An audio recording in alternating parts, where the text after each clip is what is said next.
நான் நிறைய படிச்சுட்டேன், அதனால எனக்கு நிறைய சந்தேகம் தான் வரும். இப்படி எப்படி நடக்கும், அப்படி எப்படி நடக்கும், கடவுள் இருக்காரா, அவருடைய உருவம் என்ன, என் கண்ணு முன்னாடி காட்டு. இப்படி எல்லாம் எத்தனை பேர் பேசுறாங்க. அதுக்கெல்லாம் ஒரு பதில் இருக்குங்க.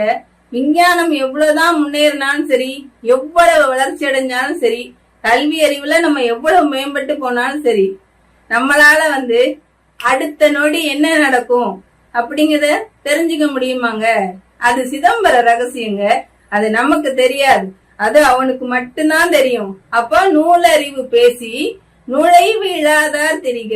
நூலறிவையே நம்ம பேசிட்டு இருந்தோம்னு வச்சுக்கோங்களேன், இறை உணர்வுக்கு கூட நம்மளால வர முடியாது.